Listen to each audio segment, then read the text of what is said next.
आता मी परत पुन्हा चालू करतो. नमस्कार, माझं नाव अजिंक्य सुधीर उंबरकर.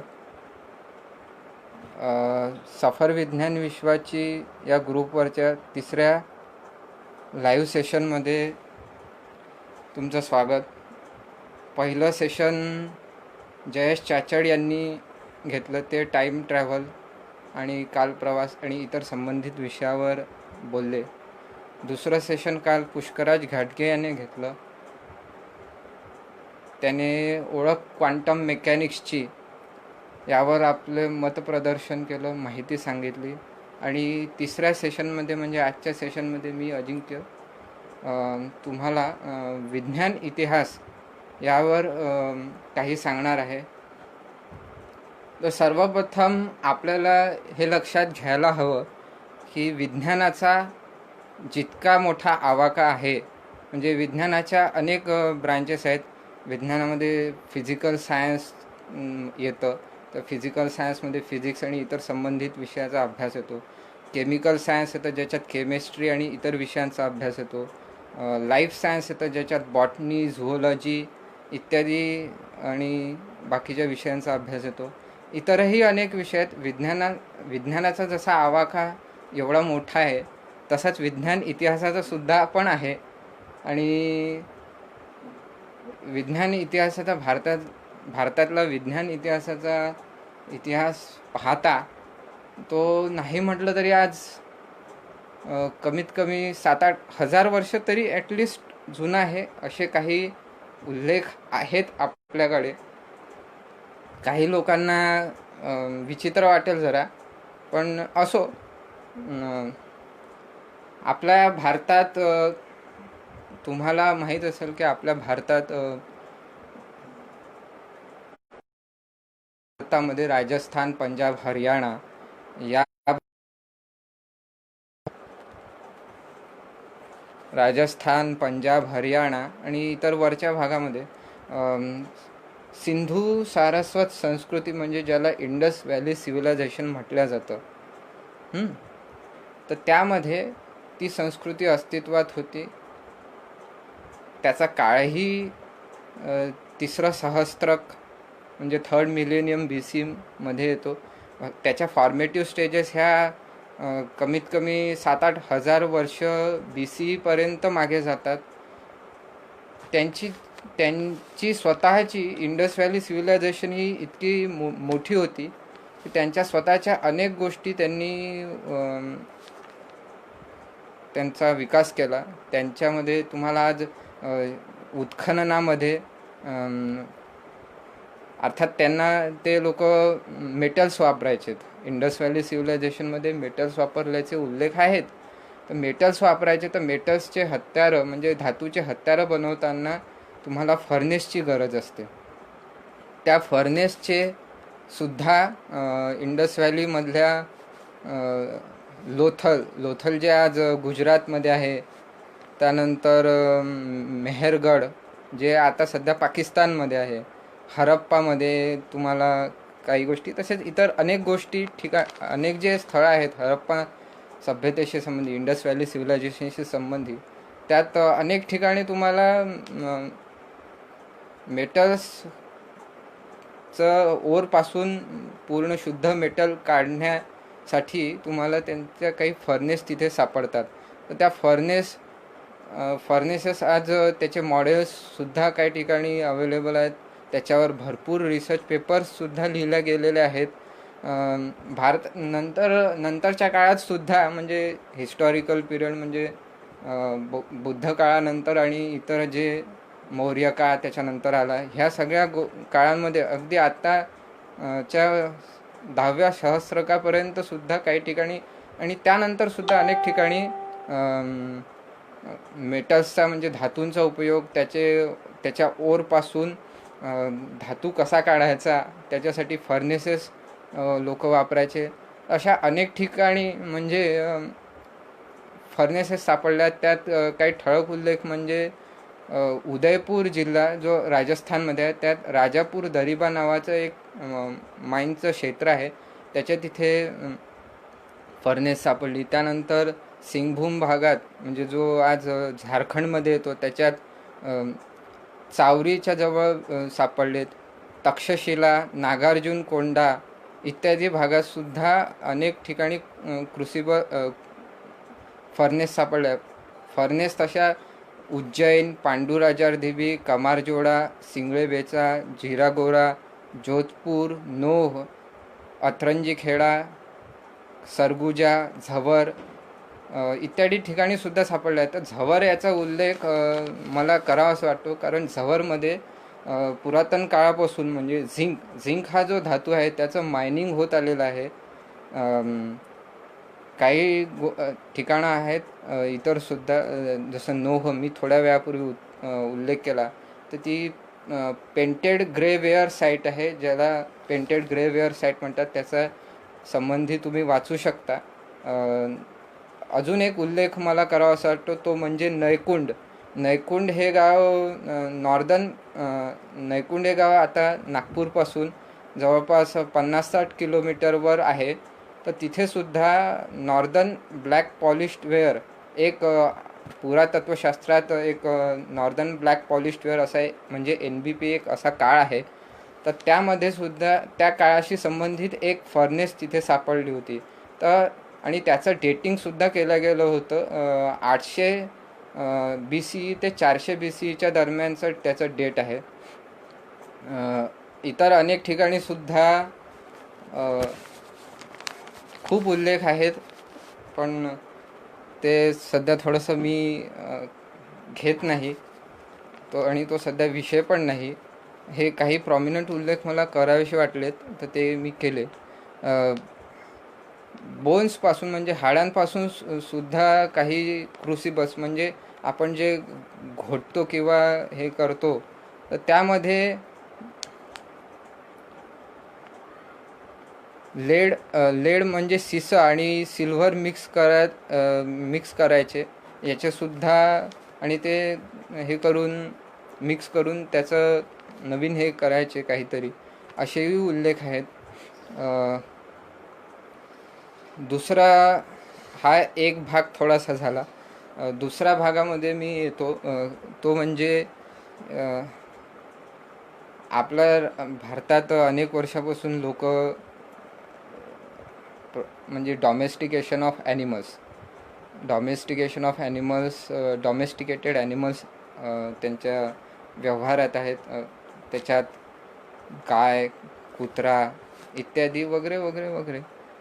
आणि अनेक युद्धांमध्ये म्हणा किंवा जे राजे युद्ध करायचे त्यांच्यासोबत म्हणजे त्यांच्या याच्यात सेनेमध्ये अश्वदळ राहायचं म्हणजे हॉर्स.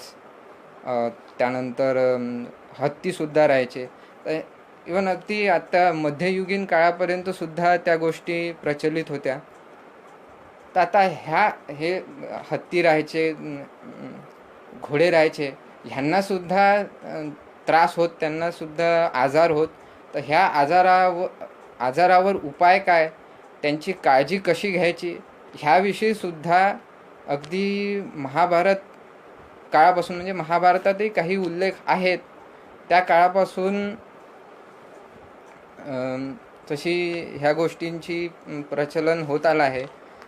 त्यानंतरसुद्धा त्यानंतर मध्ययुगापर्यंत अशाच गोष्टी होत आल्यात. काही ग्रंथ आणि त्यांचे रचयिता यांचं मी नावं सांगतो. याच्यात नकुल आणि अश्वशास्त्र म्हणजे घोड्यांच्या याचं काळजीविषयी, घोड्यांची काळजी कशी करायची, त्यांचे आजार यांच्यावर उपाय कसे करायचे ह्याचं विवरण त्याच्यात आहे. नकुलांनी अजून एक दुसरा ग्रंथ लिहिला होता, नकुल संहिता नावाचा. त्यानंतर शालिहोत्रांनी अश्वायुर्वेद, बृहस्पतींनी गजलक्षण, पालापाक्य ऋषींनी गज आयुर्वेद, हस्त आयुर्वेद, हेमाद्री म्हणजे 11वा-12वं शतक ह्यांनी गजदर्पण नावाचा ग्रंथ लिहिला होता. सहदेवानी गव्य आयुर्वेद लिहिला होता. सोमेश्वर हा चालुक्य राजा होता. यांनी मानसोल्लास नावाचा एक प्रचंड एक एन्सायक्लोपीडिक ग्रंथ लिहिला होता. त्याच्यात सुद्धा प्राण्यांची काळजी कशी घ्यावी या विषयावर त्यांनी वर्णन केलेलं आहे. निळकंठांनी मतंग लीला नावाचा ग्रंथ लिहिला. हंसदेवानी 13व शतक साधारणतः हा हंसदेवाचा काळ आहे. यांनी मृगपक्षीशास्त्र नावाचा एक ग्रंथ लिहिला होता. त्याच्यामध्ये त्यांनी अनेक प्राण्यांचे उल्लेख केलेले आहेत. त्याचे काही ठिकाणी डायग्रामसुद्धा काढलेले आहेत. काही गोष्टी आज उपलब्ध आहेत, काही गोष्टी नाही आहेत, असो तो वेगळा भाग आहे. त्यानंतर एक दुसरा ग्रंथ आहे सिद्धोपदेश संग्रह नावाचा. त्यामध्ये सुद्धा अशा अनेक गोष्टी म्हणजे उल्लेख आहेत. आहे इतरसुद्धा अनेक अनेक प्रचंड ग्रंथ आहेत. त्याचा किती म्हणजे भारतात अशा अनेक मॅन्युस्क्रिप्ट्स रिपॉझिटरी आहेत. त्याचा उल्लेख मी थोडासा पुढे करील. तर असो नंतर आता मी थोडासा मेट्रोलॉजी म्हणजे परिमाणशास्त्र आणि मॅथमॅटिक्सवर थोडासा येतो. मेट्रोलॉजीमध्ये म्हणा आणि मॅथमॅटिक्समध्ये म्हणा किमान पाय हा मोठा एक नंबर समजला जातो. तर ह्या पायवर सुद्धा पायच्या म्हणजे अगदी आर्यभट्टाच्या काळापासून तर आत्ता 19व्या शतकापर्यंत सुद्धा जे ट्रॅडिशनल ॲस्ट्रॉनॉमी पारंपरिक ॲस्ट्रॉनॉमीवर काम करायचे संशोधक लोक, त्यांनी ॲस्ट्रॉनॉमी आणि खगोलशास्त्र भूमितीचा वापर तर ते करायचेच. भूमितीचा वापर करताना सुद्धा त्यांनी पाय या विषयावर बरंच म्हणजे लिखाण केलं होतं आणि त्याच्या व्हॅल्यूसुद्धा काढल्या होतात. आर्यभट्टांनी आपल्या आर्यभट्टीय ग्रंथात काही ज्या गोष्टी वर्णन केल्या आहेत तर त्याच्यावरून आर्यभट्टावर कधीतरी पुढे परत एखादं FB लाईव्ह करायचा प्रयत्न करील. तेव्हा त्यात सगळ्या गोष्टींची चर्चा करील. तर आर्यभट्टाच्या याच्यात त्यांनी जे काही वर्णन केलं आहे तर त्याच्यावरून एक गुणोत्तर काढलं तर पायची व्हॅल्यू आपल्याला 3.1416 इतकी मिळते. तंत्रसमुच्चय नावाचा एक मध्ययुगीन खगोलशास्त्र आणि गणिताला वाहिलेला ग्रंथ आहे. त्यामध्ये आपल्याला पायची व्हॅल्यू 3.125 अशी मिळते. बाकी तसे आता इतक्या शतकांमध्ये अनेक ग्रंथ रचला गेले. त्याच्यात प्रत्येकाचा वेगवेगळा त्यांनी पायाचं व्हॅल्यू हे केली. पण जवळपास रेंज हीच होती की 3.14 to 3.18 अशी एक ती त्यांची व्हॅल्यू होती. आणि आज पायाच्या व्हॅल्यूबद्दल बोलायला नको, कारण पायाची व्हॅल्यू सगळ्यांनाच माहीत आहे. अब्जो त्याच्यात डेसिमल्स आहेत, डिजिट्स आहेत. ते असो, पण ह्या लोकांनी जे काम केलं तर त्यामध्ये त्यांनी 4 सिग्निफिकंट डिजिटपर्यंत, 5 सिग्निफिकंट डिजिटपर्यंत, काही ठिकाणी 6 सिग्निफिकंट डिजिटपर्यंत सुद्धा व्हॅल्यू त्यांनी चा वापर केलेला आहे. मेट्रोलॉजी म्हणजे जे परिमाणशास्त्रामध्ये एक आहे तर त्याच्यामध्ये आपण वेगवेगळे वजन मोजतो, त्याच्यानंतर लेंथ मोजतो, लांबी मोजतो, रुंदी मोजतो. तर पुरातन काळापासून आपल्याकडे एक अंगुल नावाचं परिमाण अस्तित्वात आहे, म्हणजे त्याचा वापर होत होता. तर ह्या अंगुलावरून सुद्धा अनेक गोष्टी, अनेक युनिट्स डिराईव्ह झालेत. तर ते एक अंगुल म्हणजे किती? एक अंगुल म्हणजे काही ठिकाणी उल्लेख आढळतो 14 अणू किंवा तिळाचे दाणे, 34 तिळाचे दाणे साईड बाय साईड ठेवायचे आणि त्याची जेवढी लांबी होईल ते म्हणजे एक अंगुल. किंवा आपली उजव्या हाताची डाव्या हाताची जी मध्य फिंगर असते, मिडल फिंगर असते, तर त्याची जी जाडी ही साधारणतः जी जाडी असते एक नॉर्मल 5-5.5 फूट माणसाची, ती म्हणजे जी जाडी विड्थ असते तर ती म्हणजे एक अंगुल हा एक जनरल मेजर होतं. तर ह्या एक अंगुल म्हणजे आजच्या हिशोबाने नाही म्हटलं तरी 1.6 सेंटीमीटरच्या जवळपास तो त्याचं परिमाण येतं.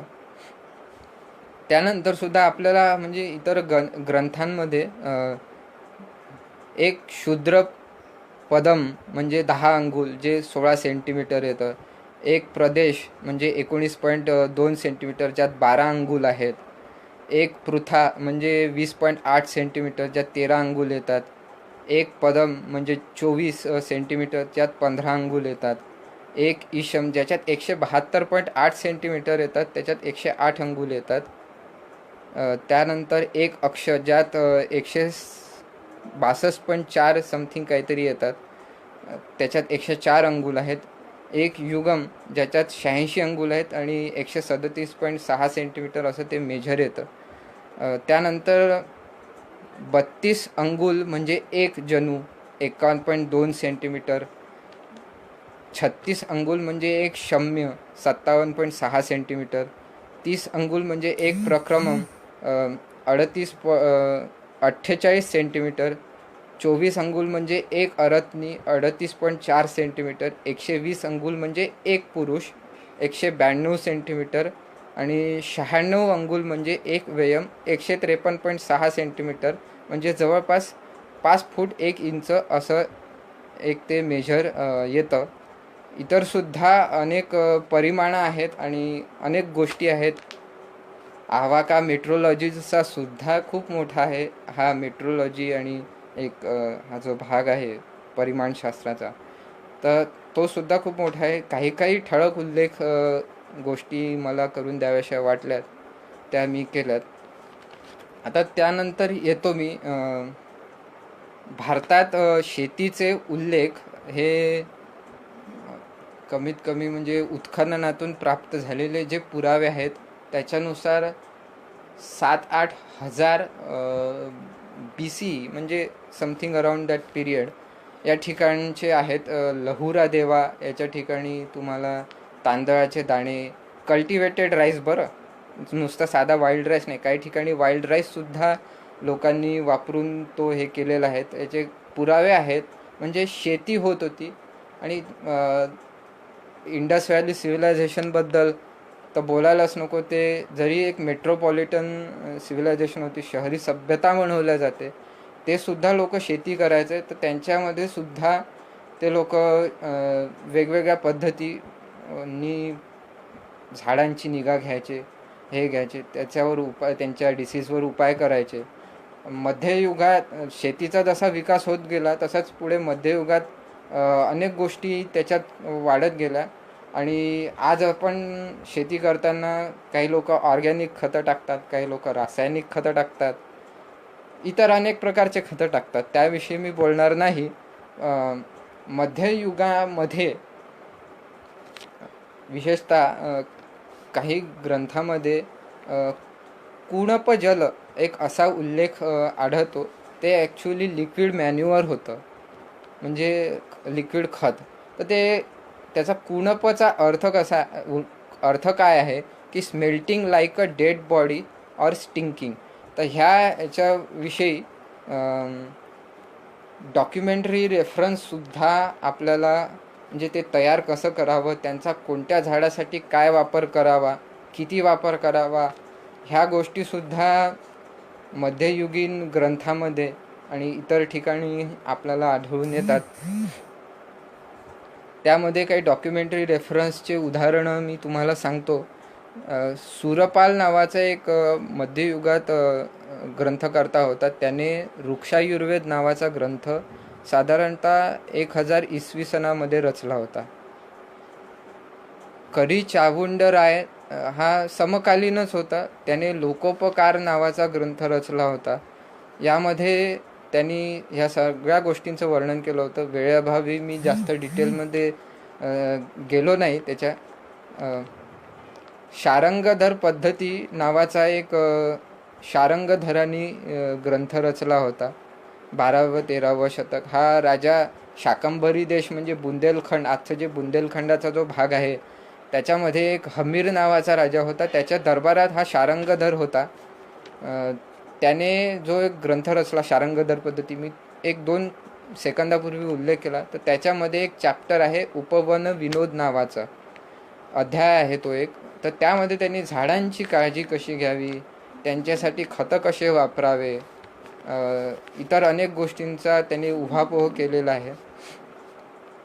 अजून एक उल्लेख ह्या विषयीचा करायचा आहे, म्हणजे चक्रपाणी मिश्र. आता हे नाव अनेकांनी ऐकलं असेल नसेल, ते मला माहीत नाही. चक्रपाणी मिश्र हा महाराणा प्रताप सिंग, महाराणा प्रतापाचा दरबारी होता आणि एक चांगला मित्र होता. मध्यंतरी काही वर्षापूर्वी सोनी टी व्हीवर आली होती, त्याच्यात सुद्धा त्या चक्रपाणी मिश्राचं दाखवलं होतं, म्हणजे तो कसा सोबत होता. तो भाग इतिहासाचा आहे, तो वेगळी गोष्ट आहे. तर ह्या चक्रपाणी मिश्रने सुद्धा विश्ववल्लभ नावाचा एक ग्रंथ 1571 साली, म्हणजे 1571मध्ये रचला होता. तर त्याच्यामध्ये सुद्धा त्यांनी वृक्षायुर्वेद, म्हणजे वृक्षायुर्वेद ही एक ब्रॉड टर्म आहे, म्हणजे ती जनरली जशी आपल्या याच्यासाठी आयुर्वेद आहे, तर त्याचाच आधार घेऊन म्हणजे वृक्षांची काळजी घेणारं जे शास्त्र आहे किंवा जो वेद आहे त्याला वृक्षा आयुर्वेद असं म्हटलेलं आहे. त्या चक्रपाणी मिश्रने सुद्धा त्याच्या विश्ववल्लभ या ग्रंथामध्ये झाडांची काळजी कशी घ्यावी, त्याचं संगोपन कसं करावं, थोडक्यात संगोपन कसं करावं, मॅन्युअर कसे बनवावे, तर ह्याविषयी त्यांनी उल्लेख केलेला आहे. हे काही उल्लेख करायचे होते ते मी केलेत. आता थोडंसं अजून येतो काही गोष्टींवर. मेडिसिन म्हणजे औषधशास्त्र. तर औषधशास्त्राचा भारताचा विकास पाहता तुम्हाला अगदी वेदांच्या काळापर्यंत मागे जावं लागतं. अथर्व वेदाला त्याच्यात औषधशास्त्राचा उद्गम असा मानला जातो. अथर्व वेदामध्ये अथर्ववेद काही लोक म्हणतात की त्याच्यामध्ये अशा काही गोष्टी उल्लेख नाहीत किंवा ते वेगळी गोष्ट आहे, इतिहास शोधू नये, असो, तो विषय नाही. तर अथर्ववेदानंतर सुद्धा पुढे कालखंडात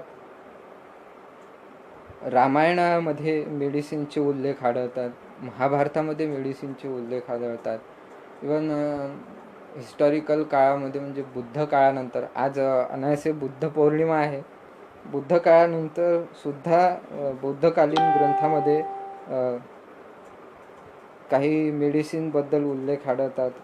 त्यांनी जे ग्रंथ होते बौद्ध धर्माशी संबंधित, दिग्घ निकाय, संयुक्त निकाय, विनय पिटिका, हे व्हॅल्युएबल सोर्सेस गणल्या जातात. त्या दृष्टीने संयुक्त निकायमध्ये सर्जिकल प्रॅक्टिसेस कशा कराव्या, तर ह्यावर त्यांनी विवेचन केलेलं आहे. विनय पिटकमध्ये जीवकाचा उल्लेख आलेला आहे विनय पिटक या ग्रंथात. तर तो असं त्याच्यात पुढे म्हटलं गेलेलं आहे की तो पुनर्वसू अत्रेय नावाचे एक जे आयुर्वेदाचे एक ग्रंथकार होते, त्यांच्याकडे तो 7 वर्ष सर्जरी शिकला. त्याच्यानंतर त्याने त्याचा प्रॅक्टिस केली. जीवकाने एका प्रसिद्ध व्यापाऱ्यावर इंटेस्टायनल स्ट्रँग्युलेशन, म्हणजे आपल्या आतड्यांमध्ये जो काही एक बद्धिकता येते, ह्या गोष्टींवर त्यांनी उपचार केल्याचे उल्लेख आहेत. त्याच्यातून त्याला क्युअर केलं. आणि डिसीजेस म्हणजे वर्म्स जे आपले पोटांमध्ये जातात, जंत ज्याला म्हणतो आपण, तर त्याच्यावर सुद्धा काही अनेक गोष्टी उल्लेख आहेत.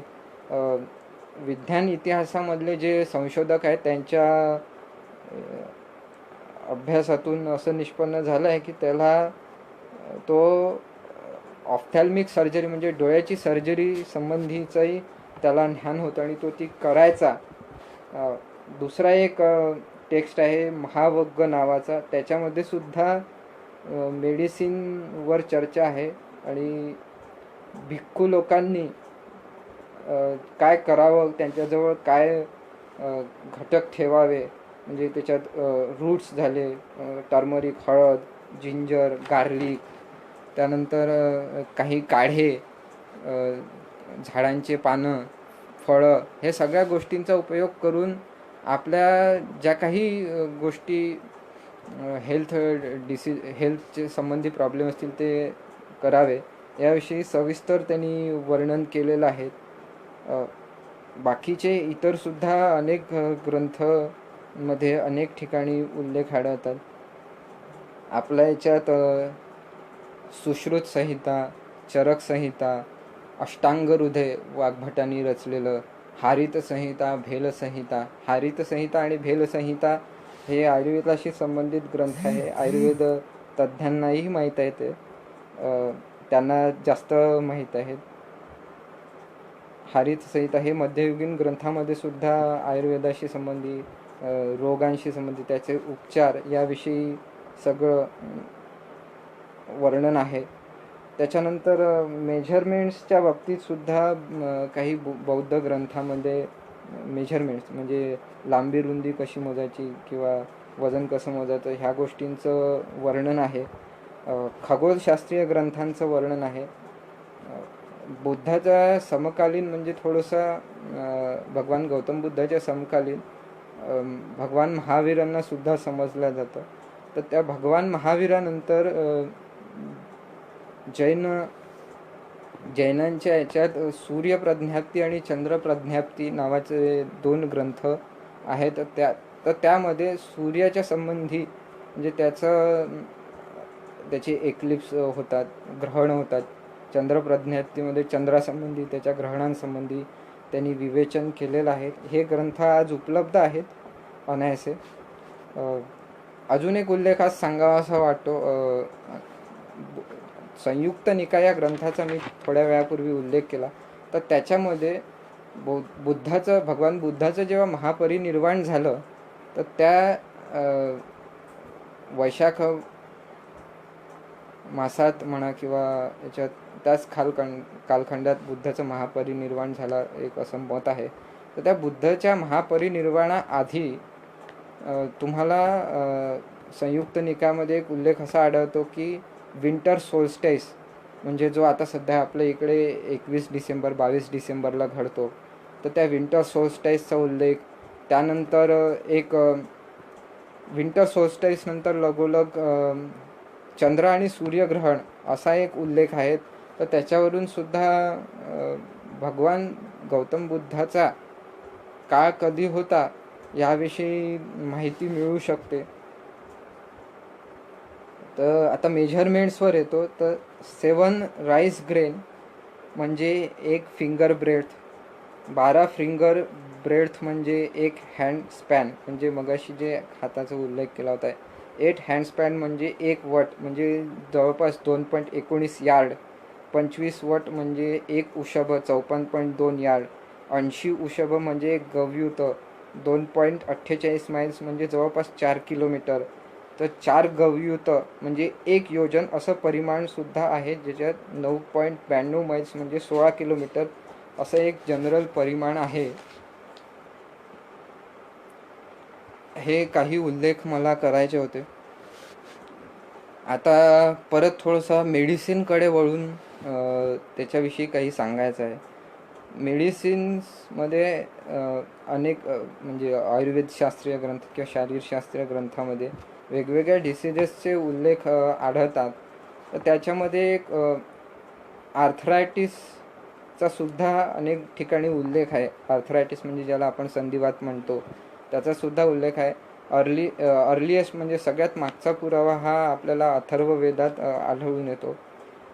चरकांनी जो चरक संहिता नावाचा ग्रंथ रचला होता, तर त्यामध्ये सुद्धा ह्या आर्थरायटिसविषयी त्यांनी वर्णन केलेलं आहे की त्याचे साइन्स अँड सिम्पटम्स काय, त्याच्यानंतर त्याची ट्रीटमेंट कसे करावे, त्याच्यासाठी काय वापरावं हे त्यांनी सांगितलं आहे. तर साइन्स अँड सिम्पटम्सचा उल्लेख करताना तो म्हणतो, चरक ऋषी म्हणतात, संकोचम पर्वणा स्तंभो भेदोश्चना पर्वणामपि लोमहर्षः प्रलापश्च पाणिपृष्ठ शिरोग्रहाः खाज्य पांगुल कुब्जत्वम शोषोगानाम अनिद्रता. म्हणजे याचा अर्थ म्हणजे काय की मसलमध्ये कॉन्ट्रॅक्शन, जॉईंट्स म्हणजे संधींमध्ये आपल्याला स्टिफनेस जाणवणं, पेनमध्ये दुःख जाणवणं, बोन्समध्ये दुःख जाणवणं, जॉईंट्समध्ये दुःख जाणवणं, त्यानंतर हातामध्ये कंप, बॅक आणि पाठीमध्ये आणि डोक्यात दुःख जाणवणं, त्यानंतर मसल लिम्समध्ये ॲट्रॉफी आणि इन्सोमनिया म्हणजे अनिद्रा ज्याला म्हटलं जातं, अशा अनेक ठिकाणचे असे अनेक त्यांनी लक्षणं दिलेलं सायन्स अँड सिम्पटम्स.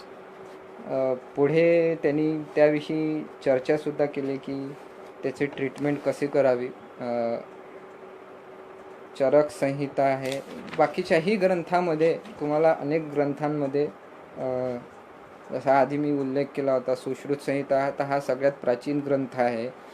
त्याच्यानंतर हारित संहिता, भेल संहिता, अष्टांग हृदय, इतरसुद्धा अनेक काउंटलेस ग्रंथ आहेत.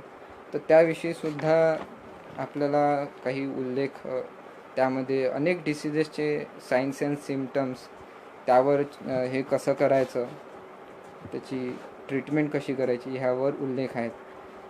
आता मेडिसिन्सचाच हे चालू आहे, तर मेडिसिनसोबत मी एक अजून उल्लेख करायचा मला आहे की आज अनेक ठिकाणी व्हेनी पंक्चर म्हणजे आपल्या ज्या शरीरात व्हेन्स असतात तर त्याच्यामधून लिक्विड कसं रक्त कसं घ्यावं आणि त्याचं ॲनालिसिस कसं करावं, आज ते ॲनालिसिस पॅथॉलॉजी लॅब्समध्ये होतात. तर त्याचं परीक्षण कसं करावं ह्याविषयीसुद्धा ह्या आयुर्वेदशास्त्रीय ग्रंथांमध्ये विवेचन आहे. सुश्रुतांनीसुद्धा ह्या गोष्टीचा उल्लेख केलेला आहे. तर त्याच्यामध्ये त्यांनी कुठून ते रक्त घ्यायचं व्हेन्यूपंक्चरमध्ये, व्हेन्यूपंक्चर म्हणजे शिरावेध असं त्याचं थोडक्यात भाषांतर आहे. तर त्याच्यामध्ये तो म्हणतो की तुम्ही फूट म्हणजे आपला पायाचा तळवा, त्याच्यानंतर लेग्स, चेस्ट म्हणजे छाती, पाठ, जेनायटल ऑर्गन्स, सॅक्रल रिजन, हेड आणि नेक मधून कुठून घ्यायचं, इतर ठिकाणहून सुद्धा टंगमधून कसं घ्यायचं, इतर गोष्टींवर सुद्धा विवेचन केलेलं आहे. त्याच्यामध्ये सुश्रुत संहितेतल्या एका भागामध्ये त्यांनी त्याची प्रिपरेशन कशी करायची म्हणजे तयारी कशी करायची, सीझन आणि टाईम कसा निवडायचा, पोश्चर कसं निवडायचं म्हणजे स्थिती कशी निवडायची की जेणेकरून व्हेन्यू पंक्चर करताना तुम्हाला व्हेन्समधून रक्त काढता येईल, इन्स्ट्रुमेंट्स कोणते वापरायचे, हे सुद्धा याचं त्यांनी विवेचन केलेलं आहे. त्याच्यावर इंडिकेशन्स काय आहेत, कॉन्ट्रा इंडिकेशन्स काय आहेत, प्रोसिजर म्हणजे त्याच्यावर चर्चा त्यांनी केलेली आहे. आता थोडं मी एका अजून गोष्टीवर येतो, तो म्हणजे मगाशी वृक्षायुर्वेदाचा उल्लेख केला होता, तर त्याविषयी मला थोडंसं सांगायचं आहे. वृक्षायुर्वेदाचा ही जी संज्ञा आहे तर त्याचा इतिहासकारांच्या याच्यानुसार फर्स्ट ऑकरन्स जो आहे म्हणजे फर्स्ट उल्लेख त्याचा अर्थशास्त्र म्हणजे कौटिल्य रचित अर्थशास्त्रामध्ये त्याचा उल्लेख आढळून येतो. त्याच्यानंतर इतर सुद्धा अनेक ग्रंथांमध्ये अष्टाध्यायीमध्ये उल्लेख आहे, महाभारतात उल्लेख आहे. दोन ग्रंथ आहेत त्यामध्ये सुद्धा वृक्षायुर्वेदाचा उल्लेख आढळतो. तर वात्स्यायनाने जो कामसूत्र नावाचा ग्रंथ लिहिला होता त्याच्यामध्ये सुद्धा वृक्षायुर्वेदाचा उल्लेख आढळतो. वसुदेव हिंदी नावाचा एक ग्रंथ आहे दुसरा, काळ मला माहीत नाही, त्याच्यामध्ये सुद्धा उल्लेख आहे. वृक्षायुर्वेद अध्याय हे बृहत संहितामध्ये आहे, वराहमिरांनी रचलेली बृहत संहिता, विष्णू धर्मोत्तर पुराणमध्ये आहे, अग्निपुराणमध्ये आहेत, इतर सुद्धा अनेक ठिकाणी असे उल्लेख आहेत वृक्षायुर्वेदाचे. त्याच्या वृक्षांची काळजी कशी घ्यायची हे असे अनेक उल्लेख आहेत. आता थोडक्यात मी शेवटचा काही मिनिटामध्ये येतो.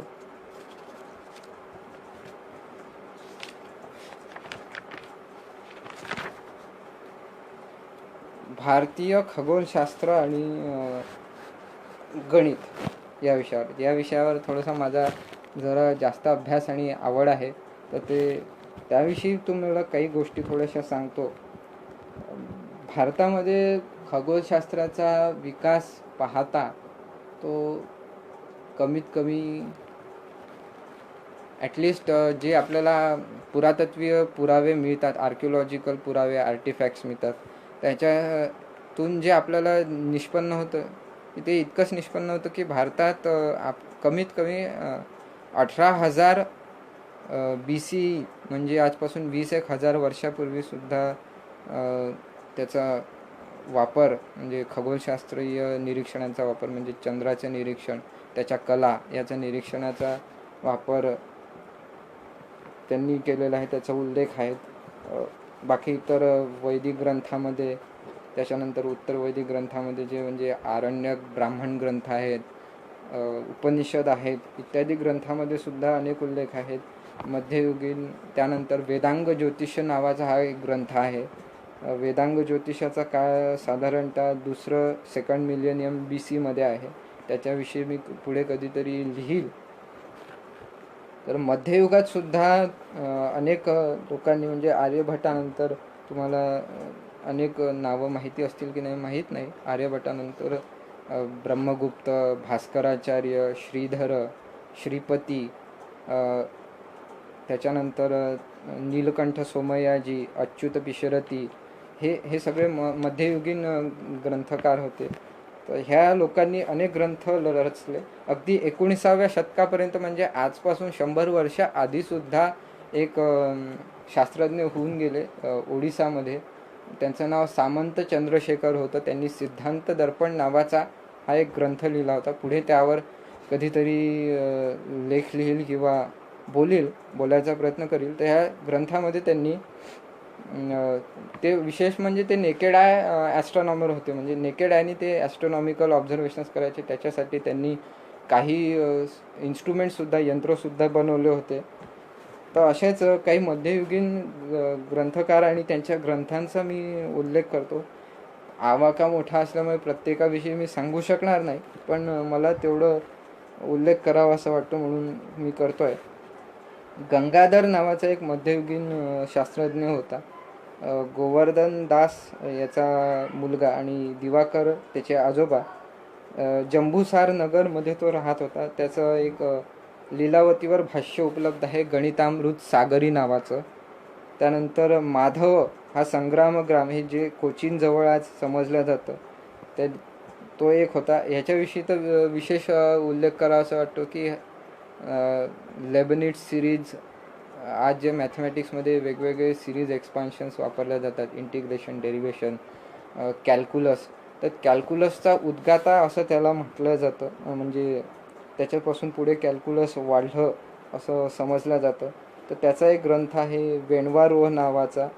त्याच्यानंतर गोलवाद, मध्यमान प्रकार, अगणित ग्रहचार, चंद्रवाक्यानी म्हणजे चंद्रासंबंधीचे कॅल्क्युलेशन्स कसे करावे याच्याविषयीचं त्यांनी ते विवेचन केलेलं आहे. असंही समजलं जातं की माधवानी लग्न प्रकरण आणि महाज्ञानायन प्रकरण ह्या ग्रंथांची सुद्धा रचना केली होती. परमेश्वर नावाचा एक दुसरा अजून एक मध्ययुगीन शास्त्रज्ञ होता. त्याचा काळ 1380 ते 1460 असा आहे. म्हणजे जवळपास 80 वर्ष तो जगला. तो साऊथ मलाबार म्हणजे आज जे साऊथ केरळचा भाग येतो त्याच्यामध्ये तो राहत होता. तर त्याचं जे ग्रंथ आहेत तर त्याच्यामध्ये भटदीपिका हा आर्यभटियावरचा भाष्य ग्रंथ आहे. कर्मदीपिका हा महाभास्करियावर, लघुभास्करियावर परमेश्वरी नावाचा, महाभास्करीय भाष्यावर त्यांनी सिद्धांत दीपिका नावाचा ग्रंथ लिहिला. अजून एक गोविंद स्वामी नावाचा एक ग्रंथकार होता, त्याच्यावर त्यांनी कॉमेंट्री केली होती. सूर्य सिद्धांतावर सुद्धा त्यांनी विवरण केलं होतं. इतर ठिकाणी लीलावतीवर सुद्धा त्यांनी भाष्य केलं होतं. त्याचा अजून एक ग्रंथ दृग्गणित नावाचा एक ग्रंथ होता. त्याच्यामध्ये तो 1431 साली रचलेला ग्रंथ आहे. त्यानंतर 1443 साली त्याने गोलदीपिका नावाचा ग्रंथ रचला.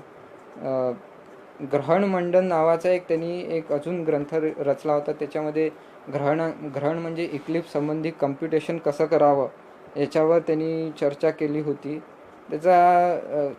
त्यामध्ये सुद्धा त्यांनी आपलं एपोकल डेट, प्रत्येक ग्रंथाची एक एपोकल डेट असते, त्याच्यामध्ये त्यांनी त्याची एपोकल डेट दिली होती, विवरण केलं होतं. त्याच्यानुसार जी डेट येते, जी एपोक डेट, तर ती 15 जुलै 1411 अशी येते.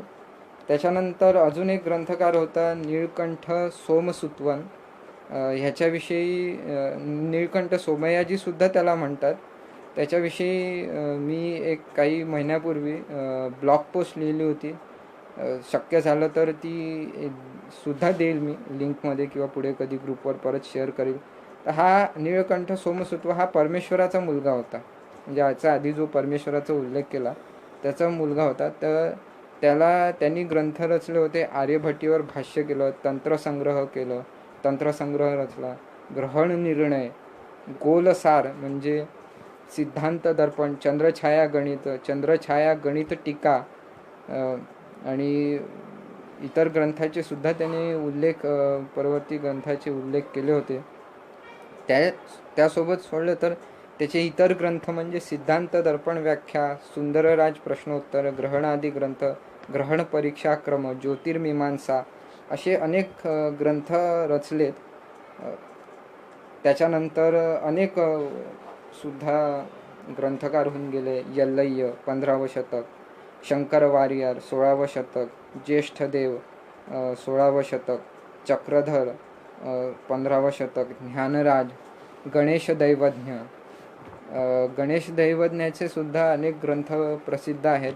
त्याच्यानंतर सूर्यदास, रंगनाथ, दिनकर, अच्युत पिशरती, विश्वनाथ दैवज्ञ, नृसिंह दैवज्ञ, नीळकंठ ज्योतिर्विद, धुंडीराज, गंगाधर, इतर अनेक ग्रंथकारांचे. दैवज्ञ म्हणजे हा महाराष्ट्रीयन होता, आणि बल्लाळ नावाच्या एका, त्याच्या म्हणजे पित्याचे नाव बल्लाळ होतं आणि तो राहायचा निवासी होता दधिग्राम. म्हणजे आज तो भाग इतिहासकारांच्या मतानुसार तो विदर्भात येतो. एक्झॅक्ट कुठलं ठिकाण आहे ते त्याच्याविषयीचं माहिती नाही, पण ह्याच्याविषयी सुद्धा काही उल्लेख आढळतात. आणि ह्यांनी बीजांकुर नावाचा एक ग्रंथ लिहिला होता, बीजगणितावर भाष्य केलेला, भास्कराचार्याचं बीजगणित. त्यानंतर जातक पद्धती, श्रीपतीचा जो एक ग्रंथ होता त्याच्यावर भाष्य केलं. लीलावतीवर सुद्धा भाष्य केलं.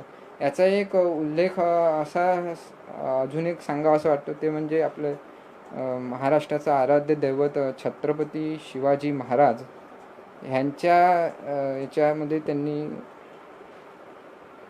एक कृष्ण नावाच्या ज्योतिषाचा उल्लेख आढळतो, तर तोच हा कृष्ण दैवज्ञ आहे. त्याच्यानंतर दिवाकर दैवज्ञ, मुनीश्वर नावाचा एक होता ग्रंथकार, रामदैवज्ञ, कमलाकर नावाचा एक ग्रंथकार होता, मलयेंदू सुरी नावाचा होता, जयसिंग, सवाई जयसिंग बद्दल पुष्कराज घाटगेंनी इतिहासाच्या पाऊलखुणा भाग 3 मध्ये एक स्वतंत्र हे लिहिलेलं आहे. तर त्याविषयी मी जास्त भाष्य करत नाही. आपल्याकडे जर ते पुस्तक असेल तर आपण वाचू शकता की म्हणजे जयसिंगाचं 17व्या-18व्या शतकात खगोलशास्त्रात योगदान काय होतं. जयसिंगांनी कुठे कुठे ऑब्झर्वेटरी रचल्या, म्हणजे त्यांनी 5-7 ऑब्झर्वेटरी रचल्यात. त्याच्यात बनारसला मंदिर ऑब्झर्वेटरी आहे, जयपूरला आणि दिल्लीला जंतर मंतर आहे. आपण तिथे जरूर जा आणि त्याविषयी माहिती घ्या तिथे. बाकी इतर भारतात म्हणजे मुसलमान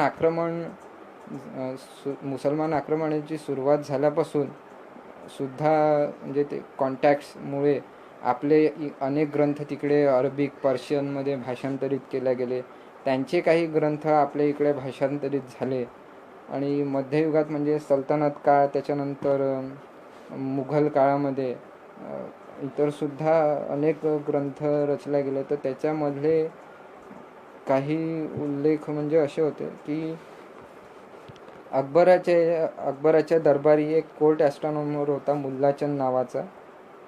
त्यानंतर अताहुल्ला काझी नावाचा एक होता. हा अहमदनगरचा जो एक रूलर होता बरहान निसाम शाह, त्याच्या दरबारी होता, त्याच्या म्हणजे कालखंडात होता.